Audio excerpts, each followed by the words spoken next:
200 million people. That is the number the Weather Prediction Center put out this morning. 200 million Americans are now inside the heat dome footprint as of June 28th, 2026. That is not a projection. That is a current count, and the number is still growing. I want you to sit with that for a moment before we get into the mechanics of this, because there is something different about this event, something that separates it from a normal summer heat stretch. And I have been watching these patterns long enough to know when a system is behaving the way textbooks say it should, and when it is doing something else entirely. This one is doing something else. And before I take you through the 7-day picture, before I show you who is most exposed and what the GFS and the European model are both projecting for the days ahead, I need to start somewhere else entirely. I need to start in Utah. Because what is happening in southern Utah right now is the reason this heat dome matters, in a way that goes beyond uncomfortable afternoons and high electric bills. It is a preview, and that preview has already destroyed property that cannot be rebuilt and burned through landscape that will not recover in any of our lifetimes. When you understand what's happening in southern Utah, you understand this heat event at a depth that most coverage right now simply does not reach. The Cottonwood Fire, east of Beaver, Utah in Beaver and Butte counties, burning inside Fish Lake National Forest. As of this morning, 92,000 acres confirmed, 0% contained, not 5%, not 10%, 0. Let me give you some context for that number, because I want it to land properly. The entire city of Salt Lake City, Utah's largest city, covers roughly 68,000 acres. The Cottonwood Fire has burned through more land than that entire city covers in under 1 week. With no containment line in place, not a partial line, not a defensive perimeter on one flank, nothing. Utah State Forester Jamie Barnes described this fire's behavior this week as spreading under conditions that, in her words, defy historical expectations. Those are not casual words. Those are the words a professional reaches for when the models that were built from decades of historical data no longer describe what she is watching in real time. The National Weather Service office in Salt Lake City issued something this week that had never been issued in that office's history. A particularly dangerous situation, red flag warning. First time in the office's operational history, this designation is not routine. It is not a slightly elevated fire weather concern. A PDS red flag is reserved for the absolute worst combination of atmospheric variables, and in this case those variables were single-digit relative humidity, wind gusts clocked at 45 miles per hour, and fuels so desiccated across the entire state of Utah that Governor Spencer Cox said it is the first time anyone can remember every corner of the state being simultaneously bone dry, north to south, east to west, every corner, not a drought corridor, not a specific region with prolonged dryness, the entire state at fire-critical moisture levels at the same time. When you have single-digit humidity and 45-mile-per-hour gusts, fire does not move through a landscape. It races through it. The fire can outrun suppression resources. It can outrun evacuation timelines in certain terrain configurations. Incident meteorologist Jason Straub told a community meeting in Beaver County on Friday evening, while ash was literally falling in the parking lot outside the building, that they are looking at a full 48 hours of critical fire weather conditions not seen in Utah in the last 5 years. 5 years! That is a significant benchmark in a career spent watching severe fire weather develop. Air tankers and helicopters were grounded on Friday afternoon. When the aircraft that fight fires from above cannot operate because the wind speeds and turbulence are too dangerous, the crews on the ground are operating with fundamentally reduced capability. The aerial resources that allow hotshot crews to work in more remote terrain are unavailable. The retardant drops that create containment lines are not happening. The crews fall back to direct suppression at the perimeter, and in 45-mile-per-hour gusts with single-digit humidity, a perimeter that holds in the afternoon can be gone by midnight. Mandatory evacuations are in effect for Eagle Point Resort, Merchant Valley, Hilo Estates, and Arrowhead Summer Homes. A state of emergency has been declared in the city of Beaver, unlocking FEMA funds to support firefighting costs. The Iron Fire near Eureka, Utah, has crossed 40,000 acres. Multiple other blazes ignited across the state this week. The Highway 36 fire near Tintic Junction, the Maple Peak Fire, the Cherry Fire in the Weiss and Cherry Creek area. The Iron and Cherry fires merged overnight, covering a combined area of roughly 91 square miles at 38% containment. All of these fires together have stretched Utah's response resources in ways Governor Cox described as unprecedented. State resources are as thin as possible. Federal resources are shared across multiple states dealing with similar drought conditions. The national wildfire response infrastructure is at high strain. The Cottonwood Fire burned through Eagle Point Ski Resort. Multiple structures destroyed. Video captured from a residential ring camera shows the moment a cabin was engulfed. The footage goes from completely clear to flame and smoke in a matter of seconds. The total number of structures lost has not yet been confirmed because the fire is still active, and damage assessment teams cannot safely reach the burn zone. The governor called it likely Utah's most destructive and costly wildfire on record. That stands against the previous benchmark of the 2018 Dollar Ridge Fire, which destroyed 74 homes. Whatever the final structure count when assessors can safely access the fire zone, the Cottonwood Fire has already exceeded the previous record in acreage and likely in structures by a wide margin. The smoke plume from this fire is visible from Colorado. AccuWeather noted that if the Cottonwood Fire persists and is joined by new ignitions in neighboring states, the smoke column could carry more than 1,000 miles east across the plains and into major metropolitan areas on the East Coast through this weekend and next week. I am going to come back to the smoke interaction in detail later, because the way smoke affects the risk calculation during an ongoing heat dome is more complicated than most coverage acknowledges. But first I need to establish why the fire in Utah and the heat dome building over the East Coast are not separate stories. They share a parent. And to understand that parent, I need to take you to the global scale, because the story I'm about to tell you is not about one heat dome over one part of the United States. It is about two domes, simultaneously, on two continents, and the single atmospheric mechanism driving both of them at the same time. I am Arthur, and this is Sky Space Lab. If you are new here, hit subscribe right now. We cover American severe weather and atmospheric science with real data from named, cited sources every day. The NWS, NOAA, CPC, the National Hurricane Center, AccuWeather, the GFS, the European Model, Ensemble Guidance. Named sources, actual data.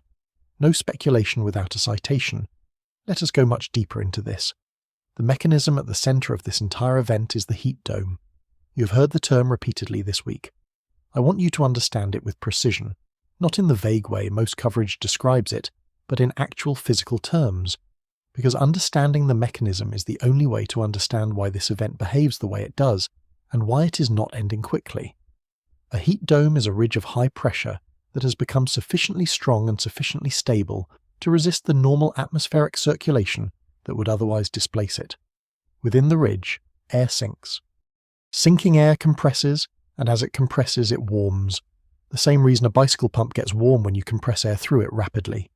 The sinking also suppresses cloud formation. Clouds require rising air. Inside the dome, air is moving in the opposite direction, downward.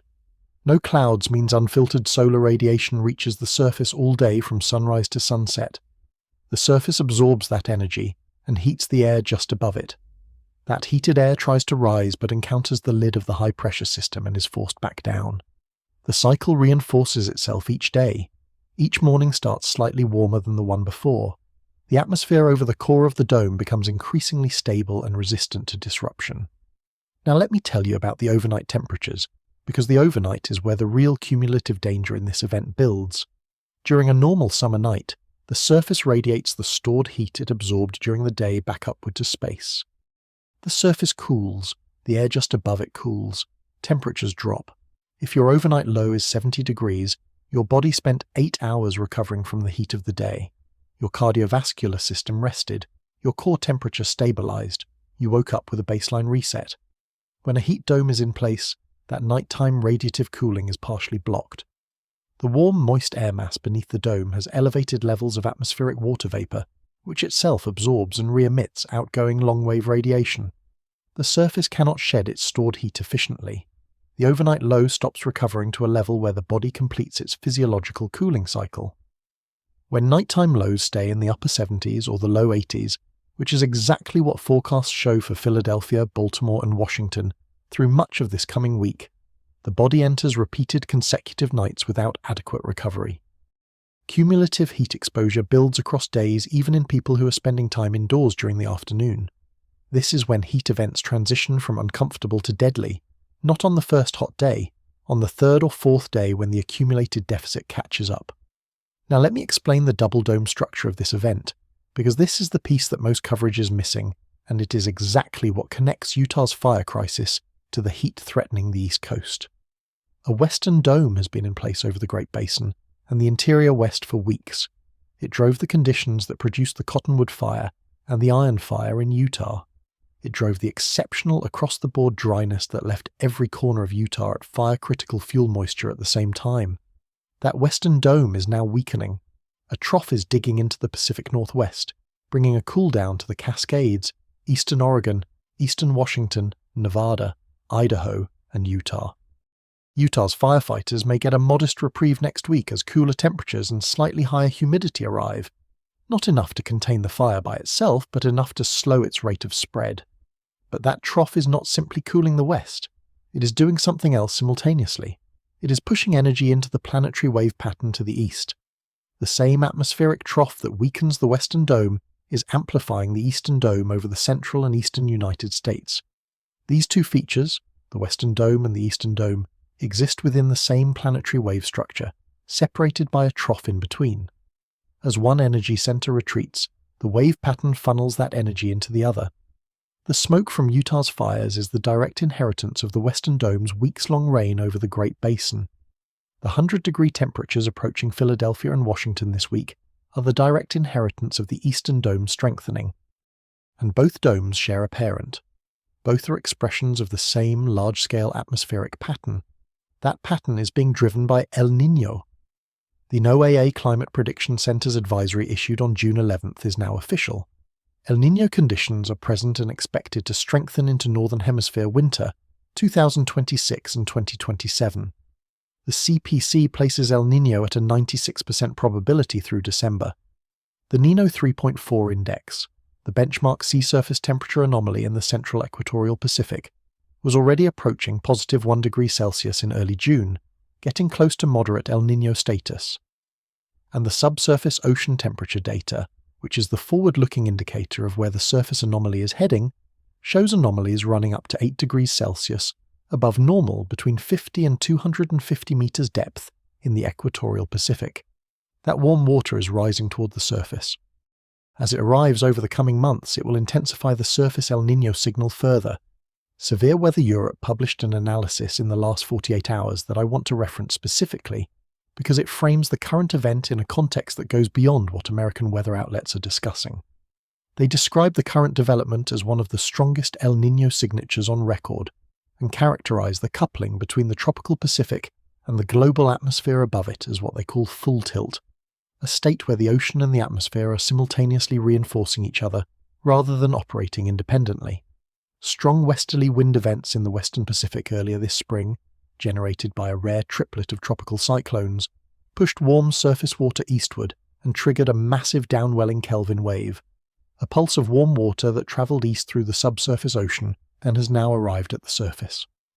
Climate scientist Daniel Swain flagged this pattern in early April as a known precursor to large El Niño events. That precursor has now verified. What does El Niño do to the American summer atmospheric pattern? Let me be specific. El Niño enhances the subtropical jet stream across the southern United States. The subtropical jet carries warm, moist air from the Pacific into the southern tier, raising dew points and instability across Texas, the Gulf states, and the southeast. The jet also generates upper-level wind shear across the tropical Atlantic, which suppresses Atlantic hurricane development by disrupting the organized rotation that tropical cyclones require. This is why the Atlantic basin has been quiet through the first month of hurricane season, despite warm sea surface temperatures in some areas. El Niño's shear is counteracting the warmth. The jet stream pattern during a strengthening El Niño also tends to push the northern storm track toward Canada, keeping major storm systems from penetrating deeply into the eastern United States. The ridge that forms between the elevated northern track and the more active southern subtropical jet takes the shape of an omega block, a persistent dome with a trough on either side shaped like the Greek letter on a weather map. Omega blocks are the most resistant to displacement atmospheric configurations in the meteorological toolkit. They do not pass through in a day or two. They anchor in place for a week or more, and an omega block in late June and early July over the central and eastern United States with Gulf moisture pumping dew points into the 70s across a wide swath of the country is precisely the recipe for what we're experiencing right now. Severe Weather Europe's historical composite of the last 4 Super El Niño events, defined as events where the Nino 3.4 anomaly exceeded 2 degrees Celsius above normal, shows a consistent pressure anomaly pattern across North America, a high-pressure anomaly over the central United States extending into southern Canada, with low-pressure anomalies on the west coast and over northeastern Canada extending into the eastern United States. That pattern is functionally what we have right now, and their analysis projects this configuration to reassert itself through late summer and into fall as El Niño approaches its forecast peak in November and December. Let me say that again, because it is important. This week is not an isolated heat event. It is the opening statement of an atmospheric pattern that the models project to repeat through the rest of summer 2026. Now let me take you through the day-by-day forecast for the heat dome with as much specificity as the current data supports. I want to be precise about cities and temperatures, and I also want to be honest about where model agreement is high versus where there is still uncertainty. Today, Sunday, June 28th, the core of the heat dome sits over the plains through the Ohio Valley. Texas is in the triple digits across the southern half of the state. Dallas is above 100. Houston and San Antonio are in the high 90s with heat index values approaching 110 degrees Fahrenheit. The Gulf Coast from New Orleans through Mobile and on toward Tampa has been dealing with heat index values near or above 110 for several consecutive days. Chicago is in the low 90s. Milwaukee, Detroit and Cleveland are also in the low 90s. Minneapolis reached the low 90s this weekend. The GFS is showing very little positional movement in the ridge today. This system is anchored. The Weather Prediction Center officially designated the June 27th through 29th stretch as the most widespread 90-degree heat event of the year so far for the United States. That designation stands. Monday, June 29th.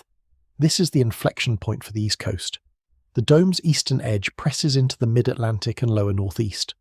Washington, D.C., approaches or reaches 100 degrees. Philadelphia is close behind. Richmond is in the upper 90s. The 95 corridor from Richmond north through Baltimore, Philadelphia, and toward New York City enters the transition zone. AccuWeather places Washington's heat index between 100 and 110 degrees through Tuesday. Dew points in the region are running 10 to 15 degrees above the seasonal average, meaning even if your thermometer reads 94, the real field temperature is 105 or higher. The body does not respond to the thermometer reading in isolation. It responds to the combined thermal load of temperature, humidity, and solar radiation. But the afternoon reading is not where I am most focused on Monday. The overnight temperature is. Philadelphia, Baltimore, and Washington are forecast to remain at or above 80 degrees Fahrenheit through the overnight hours on Monday night. When overnight lows do not drop below 80, the body never completes its physiological cooling cycle. People who felt fine during Monday afternoon may be significantly more vulnerable on Tuesday morning if they spent the night without effective cooling. Heat illness does not require you to be standing in the afternoon sun. It develops in apartments without central air conditioning, in homes where the elderly are managing on fans alone, in urban neighborhoods where the pavement retains heat through the night.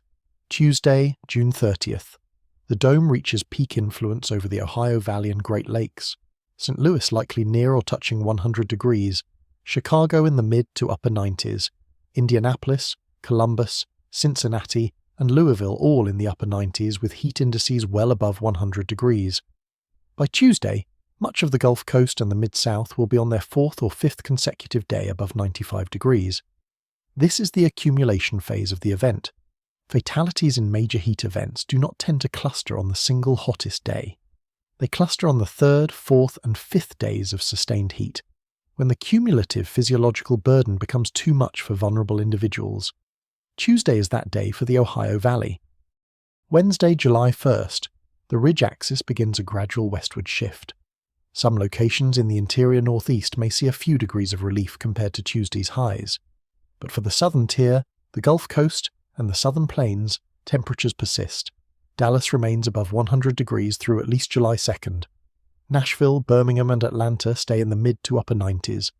The Appalachian Corridor through eastern Tennessee and western North Carolina is in the upper 90s with limited overnight cooling due to the warm air mass and elevated terrain radiation effects.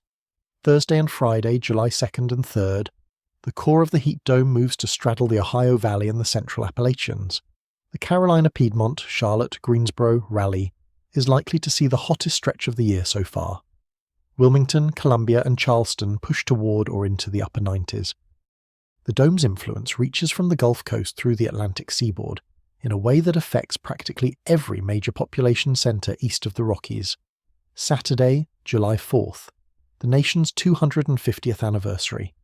The European model places the Ridge Center near Chicago by July 4th, with widespread 90s from Wisconsin to the east coast to the Gulf Coast.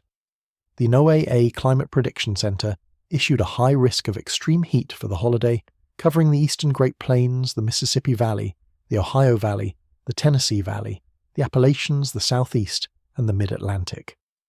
A broader moderate risk extends from the Great Plains to the East Coast through July 5th.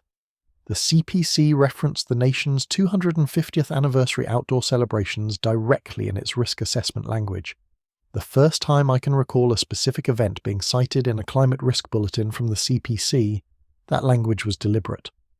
Forecasters inserted it because they are trying to reach event planners, emergency managers, park services, and local health departments who need to understand that tens of millions of people will be standing outdoors in what may be one of the most dangerous heat days of the year so far. Washington, D.C. is planning events on the National Mall. Philadelphia is hosting an expanded Wawa Welcome America festival at the city's founding site. New York Harbor has the Sail 4th 250 celebration, with tall ships from around the world. These are not small crowds, these are mass attendance events, all outdoor, on a day when heat index values could reach 110 in some of these cities. Event organizers need water stations, medical tents, and a realistic plan for what happens when people begin presenting with heat exhaustion at scale. Here is who needs to watch this the most over the next 7 days. If you are in the Midwest, Chicago, Milwaukee, Detroit, Indianapolis, Columbus, Cleveland, St. Louis, Kansas City, Minneapolis, you're in or near the dome's core. Heat index values of 100 to 105 are forecast through at least Wednesday, with some locations in the Ohio Valley potentially reaching higher. The critical additional factor here is that the Midwest has not experienced a heat event of this duration yet this summer, when populations are not yet heat acclimated, meaning they have not spent the prior weeks gradually adapting to high temperatures. The physiological response to extreme heat is significantly more dangerous. An unacclimated person has less efficient sweat production, a cardiovascular system that works harder to distribute blood to the skin for cooling, and less metabolic adaptation to prolonged heat stress. Check on your neighbours. Check on anyone in your life who is elderly, who lives alone, or who does not have reliable air conditioning. The people most likely to die in a heat event are not usually the ones asking for help. If you are in the Mid-Atlantic, Washington, Baltimore, Philadelphia, Richmond, and the surrounding suburban counties, urban heat island amplification is stacking on top of the dome. The difference between central Washington and the outer suburbs during extreme heat can be 5 to 10 degrees. The concrete, asphalt, and brick of the dense urban core absorbs solar radiation all day and releases it slowly through the night. That is why overnight lows in central Washington will be several degrees higher than the regional forecast suggests.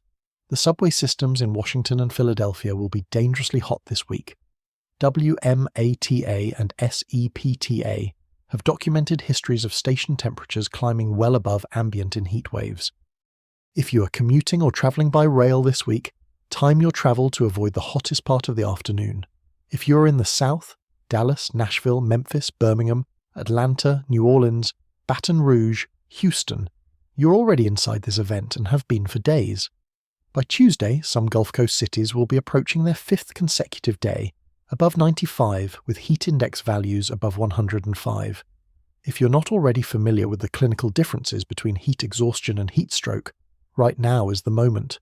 Heat exhaustion, heavy sweating, cool, pale, clammy skin, weak, rapid pulse, nausea, dizziness, headache, muscle cramps. Treat by moving to a cool place, lying down, drinking water, and applying cool wet cloths. Heat stroke, body temperature above 103 degrees, hot red, dry or damp skin, rapid strong pulse, possible confusion, slurred speech, or loss of consciousness. Heat stroke is a medical emergency. Call 911 immediately. Do not wait. If you are in New England, Boston, Providence, Hartford, Portland, and the surrounding areas, the dome reaches you by Monday or Tuesday. Boston is not expected to reach 100 degrees, but will likely see heat index values near 100 for at least 2 to 3 days.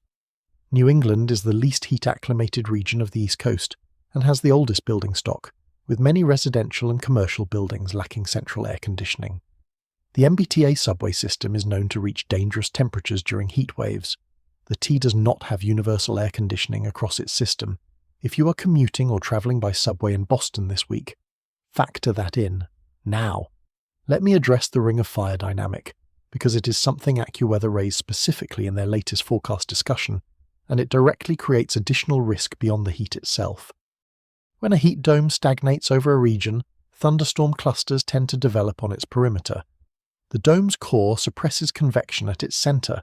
The sinking air prevents thunderstorm development. But around the dome's edges, where the suppressing high pressure gives way to lower pressure, and where Gulf and Atlantic moisture can interact with upper-level disturbances, clusters of convection develop and circulate around the rim of the high. These clusters can be intense. They can produce damaging wind gusts, large hail, and flooding rainfall with limited warning time. Because the environment along the dome's perimeter is thermodynamically charged, but lacks the organized atmospheric setup that allows days ahead severe weather forecasting. Over the next 72 to 96 hours, the Ring of Fire signal runs along the southern and eastern margins of the dome, from Oklahoma and Arkansas through Tennessee, the Central Appalachians, the Carolinas, and down along the Gulf Coast. The most organized severe weather potential through Tuesday is in the southern plains and across the central and eastern southeast.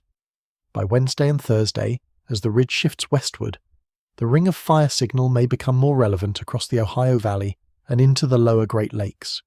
This is the same pattern that pushed a line of thunderstorms through the Oklahoma to Tulsa corridor recently, with wind gusts reaching 80 and 90 miles per hour near Dodge City in southern Kansas. The Ring of Fire is not a theoretical risk.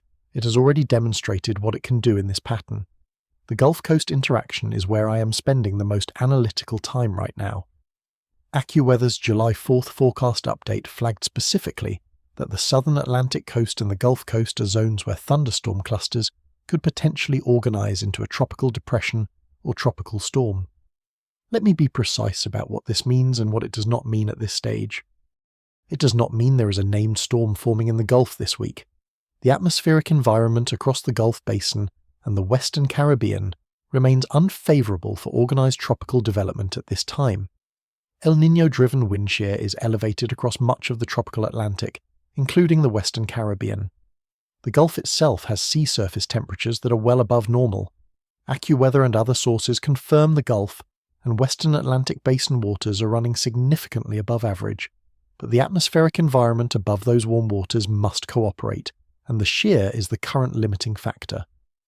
What the AccuWeather flag means is that the heat dome's perimeter along the Gulf Coast is generating clusters of deep convection, and if one of those clusters organizes and the shear relaxes locally, which can happen quickly along the Gulf Coast in July when the upper-level pattern shifts, there is a window for something more organized to develop.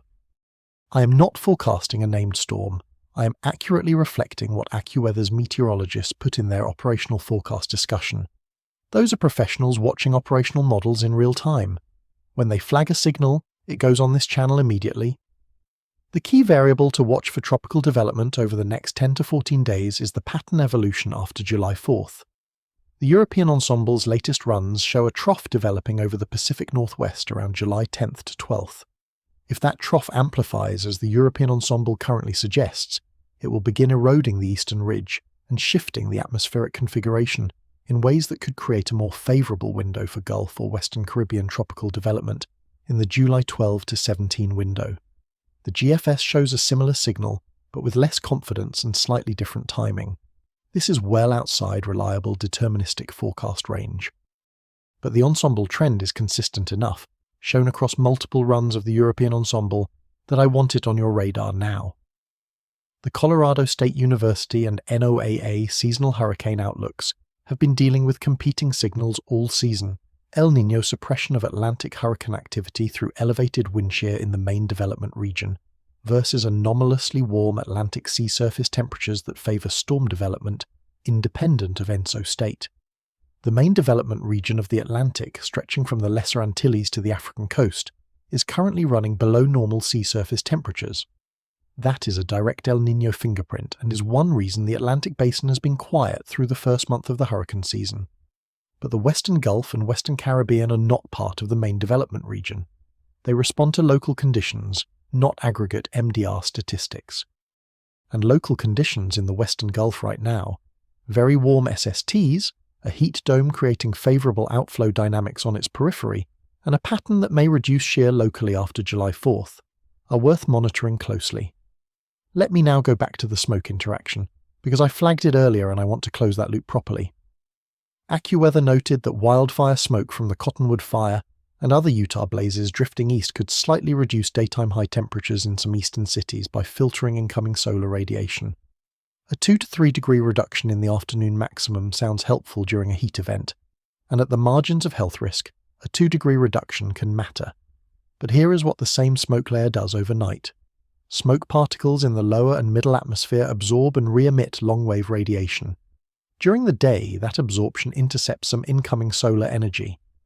At night, when the surface is trying to cool by radiating its stored heat upward towards space, the smoke acts as a partial radiative barrier. It traps outgoing long-wave radiation the same way elevated water vapor and greenhouse gases do. The net overnight effect of a dense smoke layer over a heat-stressed urban area may partially offset the daytime temperature reduction, keeping overnight lows higher than they would otherwise be. This interaction is not well represented in operational forecast models, which handle smoke's daytime radiative effects with higher confidence than its nighttime effects at the surface. So when you see coverage saying smoke will reduce peak temperatures for eastern cities, understand that the full picture is more complicated, and that the overnight hours are where the risk calculation matters most. Now the global dimension.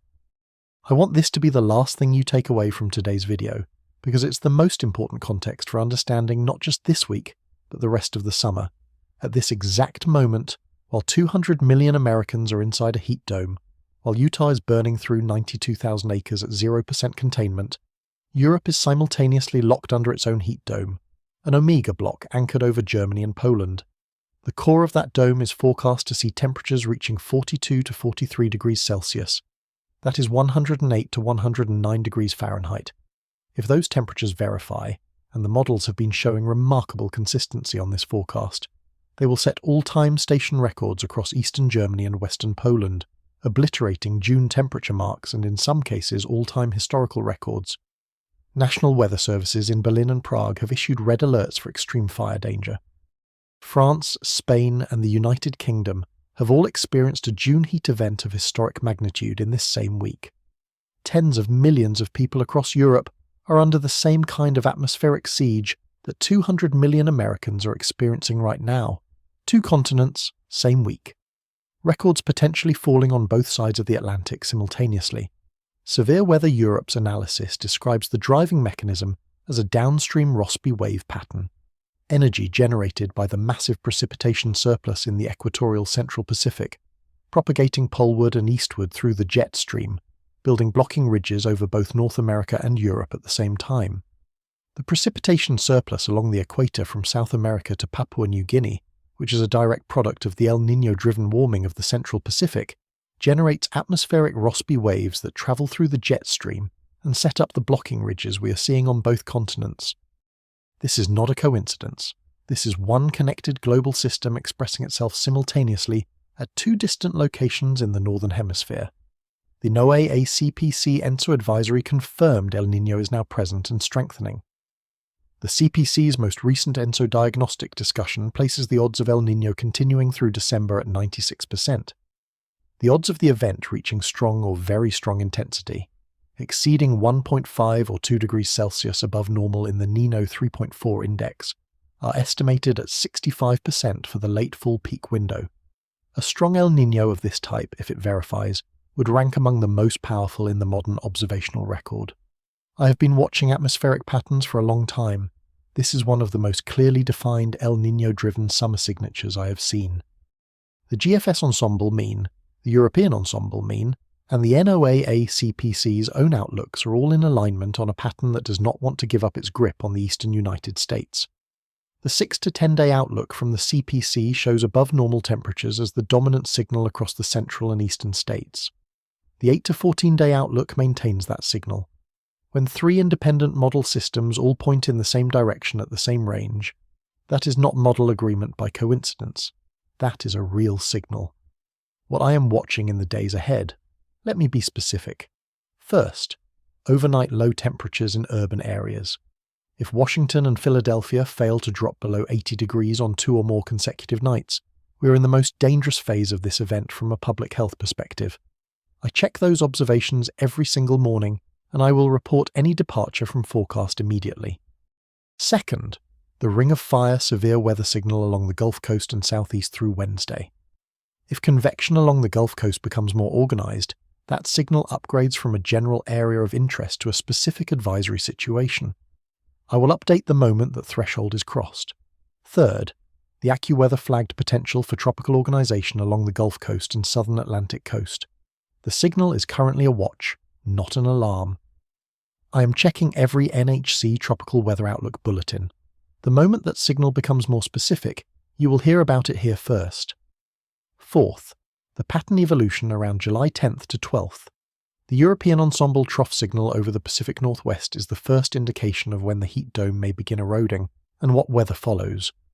Mid-July could bring a significant severe weather event across the northern plains and upper Midwest as the temperature gradient between the retreating dome and advancing cooler air sharpens.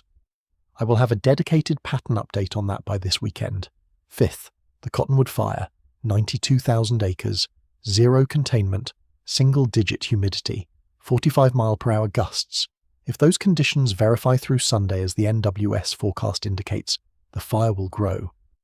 I will update the fire situation as long as it remains the nation's largest active wildfire. Sixth, El Nino itself. The next, NOAA CPC ENSO. Diagnostic discussion is scheduled for July 9th. If subsurface heat content continues to track toward the stronger end of the forecast envelope, the summer pattern I described today becomes the template not just for this week, but for August and September. I will cover that discussion in full when it publishes. Have you ever experienced a heat wave this severe where you live? What does it look like right now in your city? Drop it in the comments. Tell me where you are, what the temperature is, and whether you're in the area I described today. I read every comment and I want to build a real-time ground-level picture of this event. There is something I need to say about the health dimension of this event that goes beyond what you typically hear in weather coverage. Heat kills more Americans every year than tornadoes, hurricanes, and floods combined, more than all of them together. That number is documented by the Centers for Disease Control, and it has been true for decades. But heat deaths are diffuse. They do not photograph well. A tornado takes a house apart in seconds and leaves a visual record. Heat kills someone quietly over 3 days in a hot apartment, and leaves no dramatic imagery behind. That invisibility is part of why the public underestimates heat risk, in a way it does not underestimate tornado or hurricane risk. Let me give you some reference points that I think are worth holding in your mind this week. The Chicago heat wave of July 1995 lasted 5 days. Temperatures reached 106 degrees Fahrenheit. The heat index touched 126. 73 people died in a single day. Over the course of the event, approximately 739 people died in the city of Chicago alone, a number that was not fully understood until epidemiologists retrospectively analysed excess mortality data several weeks later. The vast majority of those deaths were elderly residents living alone in poorly ventilated homes without air conditioning. The European heat wave of 2003 killed an estimated 70,000 people across the continent over a period of roughly 2 weeks. France alone lost nearly 15,000 people, many of them elderly residents in a country that at the time had limited air conditioning penetration and a medical infrastructure that was caught badly unprepared. That event fundamentally changed how European governments planned for heat emergencies. I am not predicting that this week's event will produce fatality numbers comparable to those historical markers. The United States has significantly improved its heat emergency infrastructure since 1995. More cooling centers, better public health communication, more sophisticated warning systems, but those improvements are not uniformly distributed. Urban cores with the highest heat island effects, The neighborhoods where overnight lows are highest are often the same neighborhoods with the lowest rates of air conditioning ownership and the oldest, most heat-vulnerable housing stock. And the population most at risk, elderly individuals living alone, is not always reachable through social media alerts or smartphone emergency notifications. The specific risk factor I want to put in front of you clearly is the overnight temperature. Researchers who have studied historical heatwave mortality have found that the single strongest predictor of excess deaths is not the peak daytime temperature. It is the overnight minimum temperature. Specifically, when overnight lows stay above 80 degrees Fahrenheit for 2 or more consecutive nights, mortality risk increases sharply. The physiological reason is exactly what I described earlier. The body needs the overnight hours to complete its thermal recovery cycle. When that cycle is repeatedly interrupted by warm nights, the cumulative deficit builds to a point of crisis. Philadelphia and Washington are forecast by multiple models to remain above 80 degrees overnight through at least Monday and Tuesday. AccuWeather's senior meteorologist Brandon Buckingham specifically noted in their published forecast that some of the larger cities may not drop below 80 at night at the height of the heat wave. That is the warning I want you to take away from this section, not the afternoon number, the overnight number. Now let me build out something that I think is genuinely underappreciated in current coverage of this event. The connection between the heat dome, the jet stream pattern, and the specific mechanism that makes this summer different from the recent past. From late 2023 through early 2026, the United States was experiencing La Nina conditions, the cool phase of the El Niño southern oscillation cycle, characterized by cooler than normal sea surface temperatures in the central and eastern equatorial Pacific. La Nina tends to produce a different summer atmospheric pattern, a more active northern jet stream, more frequent storm systems tracking across the northern tier, and a pattern that is less favorable for persistent omega blocks of the type we're seeing now. La Nina summers can be hot, but they tend to feature more frequent weather system disruptions to the heat. The transition from La Nina to El Niño that is now underway changes that fundamental character of the summer atmospheric pattern. The cooling of the northern jet stream's forcing and the enhancement of the subtropical jet produce a more meridional flow, meaning the jet stream takes larger north-south swings rather than flowing in a relatively straight west-to-east path. Larger meridional swings produce more persistent ridges and troughs. Ridges that become more persistent become heat domes. Troughs that become more persistent produce extended periods of active severe weather elsewhere. This is why, if you look at the National Weather Service's Climate Prediction Center outlook for the rest of this summer, the signal is not simply for warmer temperatures everywhere. The signal is for a specific geographic distribution of warmth, above normal temperatures concentrated in the central and eastern United States, with near normal to below normal temperatures in the Pacific Northwest, as the trough there provides occasional cooling. The central and eastern United States is the zone that catches the dominant summer ridge in this El Niño pattern, and the ridge does not relent easily. The IRI Columbia University Ensemble forecast, one of the premier seasonal prediction systems in the world, shows the warm signal for the central and eastern United States persisting through August and into September. Climate Impact Company, which provides seasonal outlooks for energy trading and agricultural risk, has issued a summer 2026 forecast that identifies the central and eastern United States as the region of greatest temperature anomaly risk for the July through September period. These are not short-range forecasts. These are seasonal probability assessments built from statistical and dynamical model ensembles. They do not tell you what the temperature will be on any specific day, but they tell you the direction of the dice. The dice are loaded toward heat in the central and eastern United States for the rest of summer 2026. I want to return to Utah one more time before I give you the summary, because there is an aspect of the fire situation there that has broader implications for the country that I have not yet fully addressed. The Cottonwood Fire started on June 22nd. In 6 days, it grew from a 50-acre ignition near the Cottonwood campground east of Beaver to 92,000 acres with zero containment. That is not normal fire growth, even accounting for difficult terrain and dry conditions. Incident commanders on large fires typically establish at least some containment on the portions of the fire that are burning in more accessible terrain within the first several days. The fact that the Cottonwood Fire has zero containment at this size is a direct reflection of the extreme atmospheric conditions that have prevented both ground and aerial suppression from gaining any meaningful purchase on the fire's margins. the first ever PDS red flag warning from the Salt Lake City NWS office, is significant for exactly this reason. Meteorologist Jason Straub told the community meeting that he has been doing incident weather forecasting for his career and has not seen this combination of conditions in Utah in 5 years. A PDS designation from the NWS requires conditions so extreme that normal fire suppression activity is expected to be ineffective or unsafe. It is a signal to fire managers that the normal cost-benefit calculation of direct attack has shifted, that putting crews on the fire line in these conditions may cost lives without meaningfully slowing the fire's progress. Governor Cox's fireworks ban through July 5th, issued as an emergency executive order, reflects the broader lesson.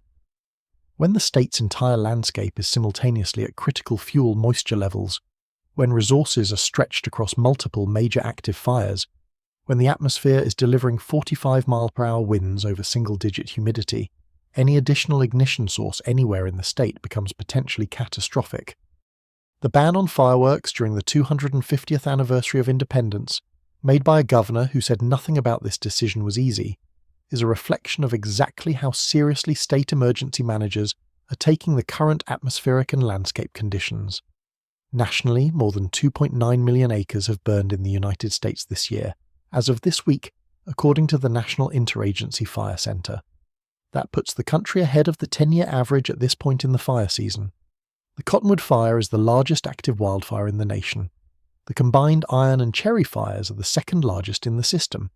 Both are in Utah. The entire state of Utah is effectively operating as a fire emergency at scale, simultaneously with the most widespread heat event of the year, affecting the eastern two-thirds of the country.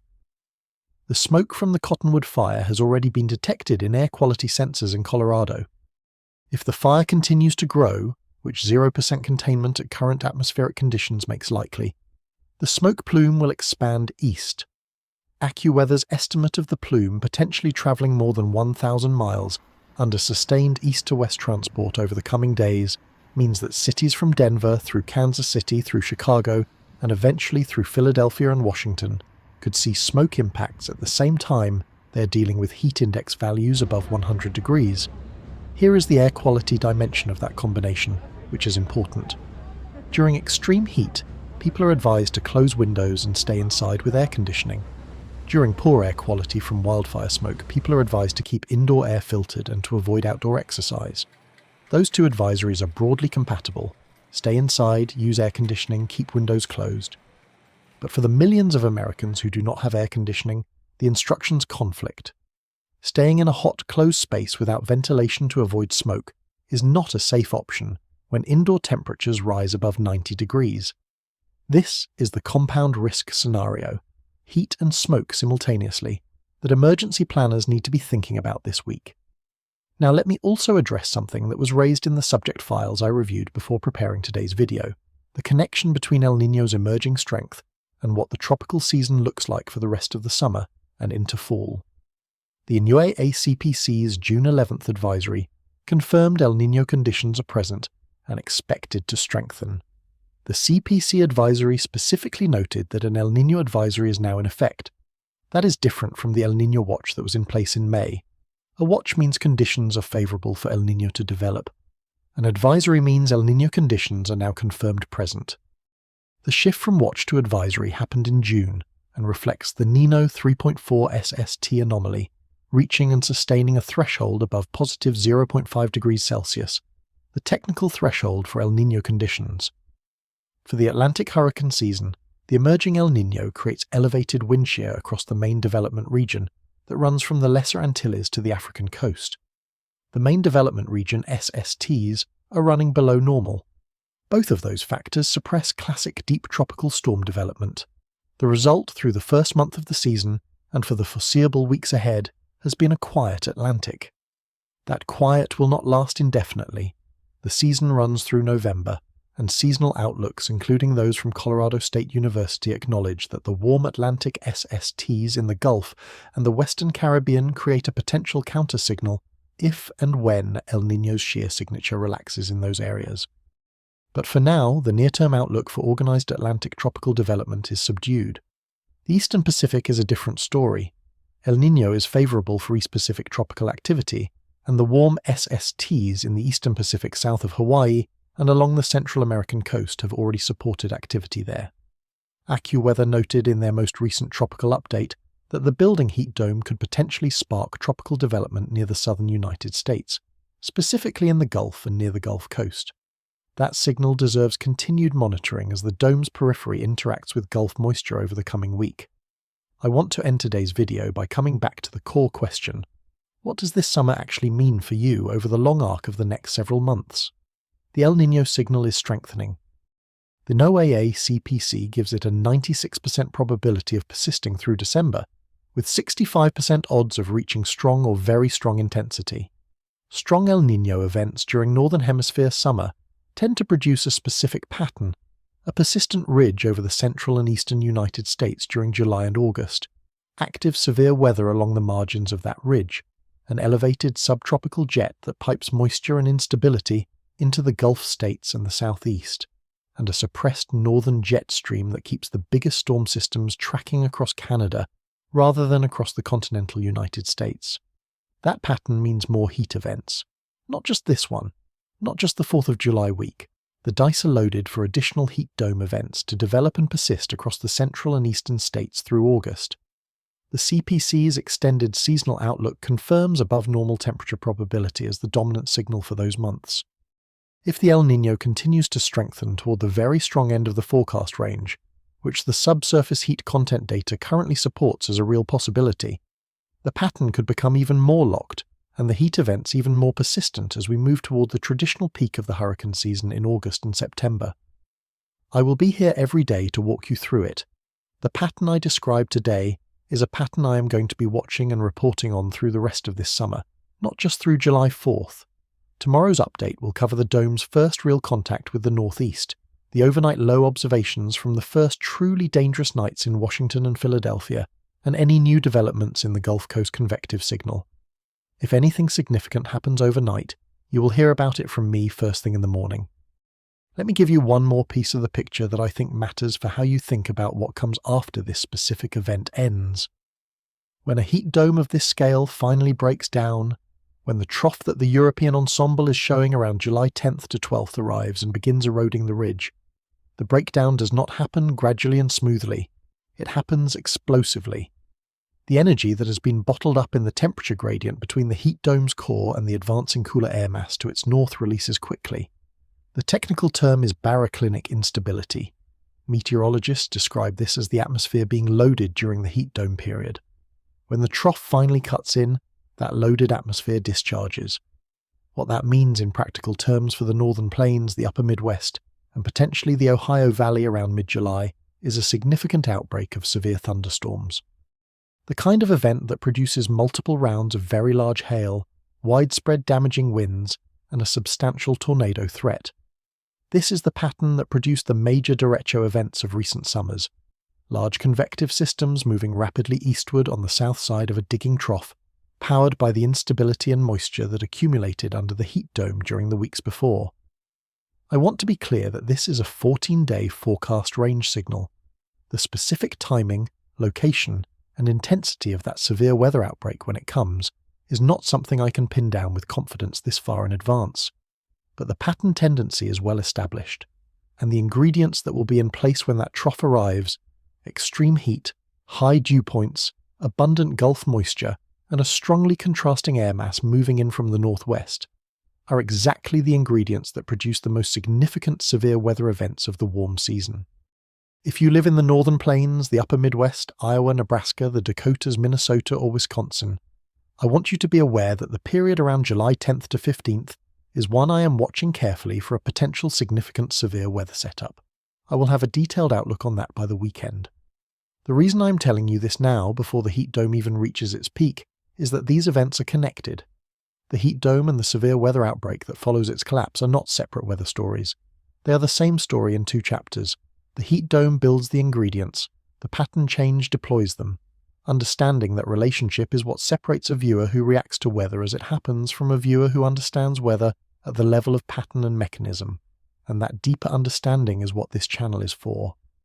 This event, the heat dome now covering 200 million Americans, The Cottonwood Fire burning at 92,000 acres with zero containment, the European Omega block setting records across Germany and Poland, the El Nino at 96% probability through December, the subsurface Pacific heat content running 8 degrees Celsius above normal, is a complete picture of what a summer looks like when the global atmospheric system is reorganizing around a strengthening tropical Pacific signal.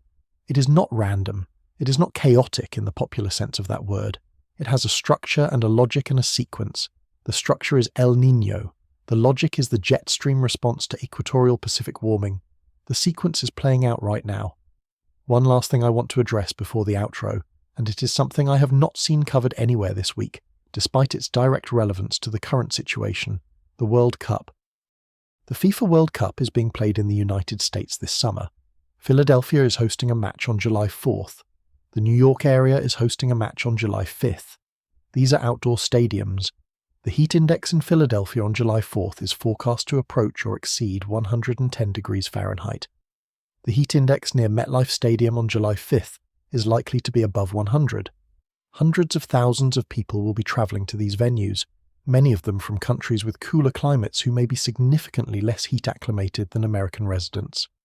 AccuWeather specifically flagged World Cup matches as an additional weather risk consideration in their July 4th forecast discussion. The combination of a packed stadium, extreme heat, and fans from diverse climate backgrounds who may not recognise early heat illness symptoms creates a real public health challenge that event organisers and local health departments need to be actively planning for right now. I will keep an eye on this dimension of the story through the week. Before I close, I want to leave you with something the Utah State Forester said this week that I have not been able to stop thinking about. She said fires are spreading farther and faster under conditions that defy historical expectations. That phrase is not rhetorical. It is a technical statement from someone whose career is built on fire behavior models derived from historical data, and she is watching fires move outside the envelope those models were built to describe. The models still run, the predictions are still made, but the outcomes are increasingly landing outside the range those models were calibrated for. The same could be said of this heat dome. The historical heat index record for Washington, D.C. is 120 degrees Fahrenheit.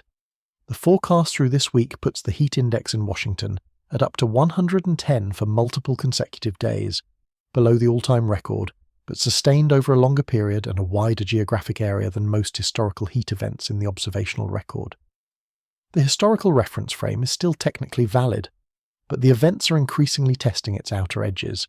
The atmospheric signature of El Nino fully coupling with a planetary wave pattern, building simultaneous heat domes over North America and Europe in the same week at the end of June, is telling you something. It is telling you that the background state of the climate has shifted enough that the extremes which used to sit at the edge of the distribution are now arriving more frequently, earlier in the season, and with greater geographic footprint. 200 million people, 92,000 acres of fire at 0% containment, 42 degrees Celsius in eastern Germany, 96% probability of El Nino through December, 8 degrees Celsius above normal in Pacific subsurface heat content. The most widespread 90-degree heat event of the year, and the month of July has not even started. These are not separate events. They are the same system, measured in different places. If this video gave you a clearer picture of what is actually happening, not just the temperature numbers but the mechanism beneath them, hit the like button and share it with someone in the heat footprint who needs to understand it. Subscribe if you're not already here, because the pattern I described today does not expire on July 5th. Tomorrow I am watching the dome's first contact with the northeast, the overnight low observations from Philadelphia and Washington, and the Gulf Coast convective signal. If anything significant develops overnight, I will have it for you first thing in the morning. Stay hydrated, stay out of the direct sun during the midday hours, check on your neighbours, and I will see you tomorrow.